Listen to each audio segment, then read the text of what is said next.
Madalas akong mag-drive mag-isa tuwing hating gabi. Isa itong paraan para makapag-relax at makalimot sa stress ng pag-aaral. Isa sa mga paborito kong daraanan ay ang malumot na daan patungo sa isang lumang mansyon. Isang gabi, habang ako ay nagmamaneho, nakita ko ang isang babaeng nakaputing damit na tumatawid sa daan. Napansin ko ang kanyang mahabang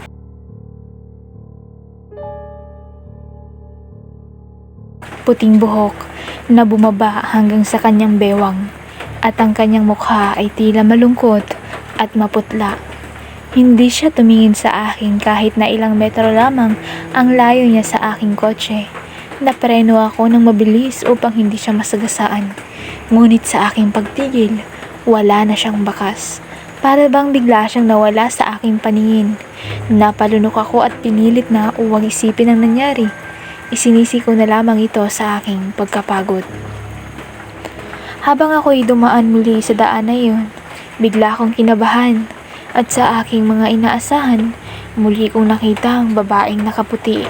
Ngayon, tumingin siya sa akin at sa kanyang mga mata, nakita ko ang kalungkutan at bigati.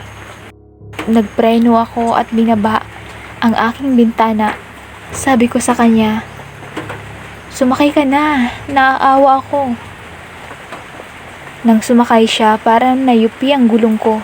Sa bigat ng pagsakay niya sa aking sasakyan, hindi nag-start ang engine ko. Paglingon ko, di ko inaasahan na nanlilisik ang mata niya. Napatakbo ako palabas ng sasakyan. Wala na akong pakialam kung may kumuha ng sasakyan ko. Ang importante, nakatakas ako. Pagbalik ko ay isinama ko ang aking jowa. Then inabutan namin ang sasakyan na okay naman.